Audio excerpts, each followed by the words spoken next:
చంద్రబాబు మరో scam Indapur dairy అని ఆ డైరీ పేరుతో హెరిటేజ్ ను దోచిపెట్టేందుకు ఆయన కుట్ర చేశారని బొత్స సత్యనారాయణ స్పష్టం చేశారు. టీటీడీకి నెయ్యి కాంట్రాక్ట్ దక్కించుకునే కుతంత్రం చేసిన చంద్రబాబు తిరుమల లడ్డూల్లో కల్తీ నెయ్యి వాడారంటూ నిందలు వేశారని, వైఎస్ఆర్సీపీ ప్రభుత్వంపై విమర్శలు దుష్ప్రచారం చేశారని ఆయన వెల్లడించారు. అధికారులు కూడా ఉండాలని కోరితే అధికారులు కూడా అందులో వేసిన నేపథ్యంలో ఆ రిపోర్ట్స్ కూడా వచ్చాయి. ప్రభుత్వం దగ్గర సుప్రీంకోర్టులోనూ అవన్నీ కూడా ఉన్నాయి. ఈ కాలంలో కొన్ని వాస్తవాలు బయటకు వచ్చాయి. ఆ వాస్తవాలు ఏంటంటే ఎవరు కూడా మానవ మాత్రం ఎవరు ఆంధ్రప్రదేశ్లో ఏ ప్రజలు కూడా జీర్ణించుకోలేని విషయాలు బయటకు వస్తున్నాయి. అవురా, ఇదా చంద్రబాబు నాయుడు తాలూకు దుర్బుద్ధి, ఇదే రాష్ట్రంలో ఉన్న ఈ ప్రభుత్వం తాలూకు ఆలోచన అని ఒక బాధ, ఆవేదన ఈ రాష్ట్ర ప్రజల్లోనూ కలిగింది. ఆ విషయాన్నే ఇవాళ సభలో చర్చించడం అడిగాం. ఏదైతే ఇందాపూర్ అని ఒక సంస్థ ఈ రాష్ట్రంలో గత తెలుగుదేశం పార్టీ అధికారం ఉన్నప్పుడు ఏదైతే నెయ్యిను సప్లై చేసిందో, ఏదైతే ఆనాడు ఆ సంస్థని కొన్నాళ్ళ పాటు వీళ్ళు కల్తీ నెయ్యి నుంచి సప్లై చేస్తానని చెప్పని బ్లాక్ లిస్ట్లో పెట్టారో, తదుపరి 6 నెలలకే ఆ సంస్థ నుంచి మళ్ళీ తాలూకా బ్లాక్ లిస్ట్ నుంచి మళ్ళీ మెయిన్ లిస్టులో తీసుకొచ్చి ఆ సంస్థ ద్వారా 280 రూపాయలకి 320 రూపాయలకి కూడా నెయ్యికున్న నేపథ్యం. అదే సంస్థ ఏదైతే హిందూపూర్ అని చెప్పిన సంస్థ ఏదైతే ఉందో, హిందాపూర్ అని చెప్పిన సంస్థ ఏదైతే ఉందో, ఆ హిందాపూర్ సంస్థ ఇవాళ వచ్చి 658 రూపాయలకి ఇవాళ వచ్చి నెయ్యిని సప్లై చేస్తున్న నేపథ్యం. ఈ హిందాపూర్ సంస్థ ఎవరిదో కాదు, సొంతంగా హెరిటేజ్ సంస్థకు సంబంధించిన సంస్థ. ఇదిగో వాళ్ళ వెబ్సైట్లోను ఇదిగో ఇదేమో నేను ముద్రించింది కాదు, హెరిటేజ్ ప్లాంట్ నేమ్ ఇందాపూర్.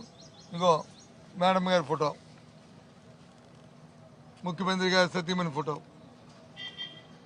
ఇదేమి నేను తయారు చేసింది కాదు, ఇదేమి వాళ్ళ వెబ్సైట్లో వారం రోజుల వరకు వారం కిందటి వరకు ఉన్న ఇది ఈరోజు ఉండదు, మాయైపోతుంది. ఎందుకంటే ఏదైతే ఆ రోజు ముఖ్యమంత్రి స్థాయిలో చంద్రబాబు నాయుడు గారు ఆపాదించారో 300 రూపాయలకు వచ్చి స్వచ్ఛమైనకు వస్తుందా, సుమారు 700 రూపాయలు కాకపోతే తగ్గితే కానీ అది దొరకదని చెప్పి ఆ రోజే మాట్లాడి ధనదాహం కోసం, ధనార్జన కోసం, ఆయన సొంత స్వలాభం కోసం, దేవదేవుడి తాలూకా దోపిడీ కోసం, ఆ దేవస్థానంలో దోపిడీ కోసం ఆ రోజు ఆ మాటలు మాట్లాడి ఈరోజు వచ్చి వాస్తవాలు బయటపడినప్పటికీ మేము అడిగితే చర్చకు అడిగితే చర్చకు వచ్చి సమయం ఇవ్వలే.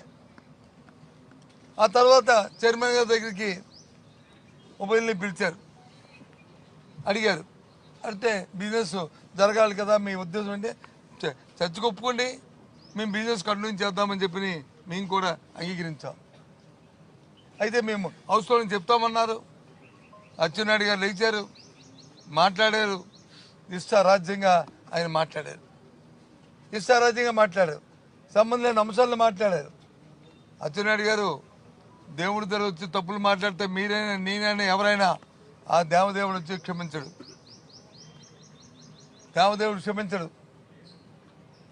మనందరం కూడా ఒక ఆలోచనతో ఉన్న రాజకీయాల కోసం మనం ఇష్టారాజ్యంగా మాట్లాడడం సమంజసం కాదు. ముఖ్యమంత్రి గారు చెప్తుంటారే, దేవుడు వచ్చి చూస్తాడు. మేము మళ్ళీ చెప్తున్నాం, ఆ దేవదేవుడి మీద ఎవరైతే నిందలు అపనిందలు వేశారో ఆ పేరును అడ్డం పెట్టుకుని ఏదైతే దోపిడీ చేయడానికి వచ్చి 320 రూపాయల నెయ్యిని 700 రూపాయలకి ఇందాపూర్ అనే సంస్థను పెట్టి హెరిటేజ్ సంస్థ దోపిడీ చేయడం ప్రయత్నం చేస్తుందో ఆ దేవదేవుని ఊరుకుంటాయంటే అది ఊరుకోరు.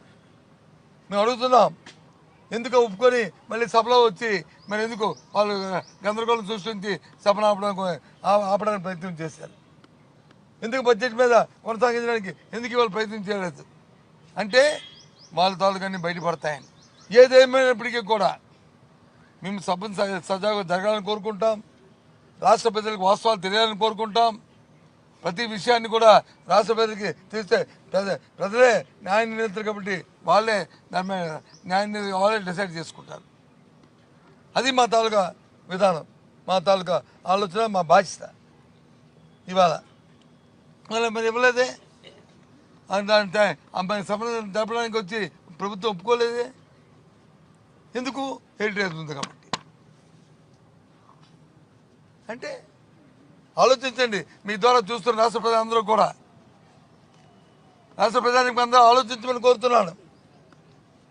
ఏ విధంగా ఈ రాష్ట్ర ప్రభుత్వం ఎక్కడ అవకాశం దొరికితే ప్రతి అవకాశాన్ని కూడా దోపిడీ కోసం, ధనార్జన కోసం ఏ రకంగా ప్రయత్నం చేస్తుందో దయచేసి ఆలోచించమని కోరుతున్నాను. ఇది న్యాయమని అడుగుతున్నాను. ఆ దేవదేవుడు క్షమిస్తాడా అని అడుగుతున్నాను. ఇదేనా మీ నీతిని అడుగుతున్నాను. ఎన్ని మాటలు చెప్పారండి, ఏంటి నీతి కొబ్బరి చెప్పి నీతి మాటలు మాట్లాడారండి. పంది కొవ్వు అన్నారు, ఆవు కొవ్వు అన్నారు, ఇంకొక కొవ్వు అన్నారు.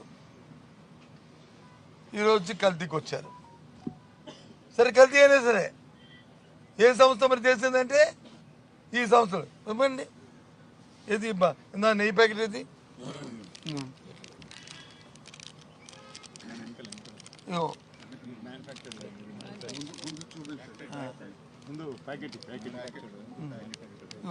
కనిపించలేండి ఇక్కడ. ఇంకో మ్యానుఫ్యాక్చరింగ్ చింతాపురం, ఇగో హెరిటేజ్. ఇంక అన్నీ చెప్తాం, అన్నీ చూపెడతాం, అన్ని వ్యవస్థలు అన్నీ చూపెడతాం. ఒకటి కాదు, రెండు కాదు. ఇదేంటి? లిమిటెడ్ అన్నీ ఉన్నాయి మొత్తం.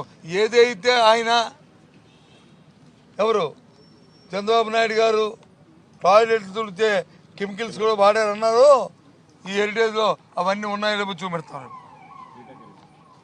అవన్నీ చూపెడతాం. ఏంటిది? కాబట్టి మీ దగ్గరికి, మీ ద్వారా రాష్ట్ర ప్రధాని దగ్గరికి తెలియజేస్తుంది ఏంటంటే, విన్నవించుకుంటుంది ఏంటంటే, చంద్రబాబు నాయుడు అనే వ్యక్తి అధికారం తాలూకా దర్పంతో దేవదేవుని ముసుగులో దోపిడీ చేయడానికి వాళ్ళు ప్రయత్నం చేస్తున్న నేపథ్యం. దానికోసం లేని నిందలు వచ్చి అందరి మీద దాన్ని పెట్టి ఇది చేయాలని చెప్పని ఈ దోపిడీకి ఆయన నడుము బిగించారు. పూర్తిగా దీన్ని ఖండిస్తున్నాం. ఇది జరగడానికి వీల్లేదు. రాష్ట్రంలో ఇలాంటి వాటిని మేము అడ్డుకుంటాం. ఎంతవరకైనా సరే దీని మీద మేము పోరాటం చేస్తాం. దీని మీద ఇది అయిపోయిందని చెప్తాను. బిల్గేట్స్ కదా మీరు అడిగారు, ఇది అయినంటే మాట. కాబట్టి దీని మీద ఎంతకైనా సరే పోరాటం చేస్తాం. ఒక పక్క వచ్చి హౌస్కి జరగాలి, మీరు రండి అంటే ఓకే పదండి, మీరు చర్చకు వచ్చి అంగీకరించండి. ఇవాళ కాకపోతే రేపు కాకపోతే ఎల్లుండి కాకపోతే 24 కాకపోతే 25 అని చెప్పి అని ఓపెన్గా చెప్పాం. ఓకే అన్నారు అని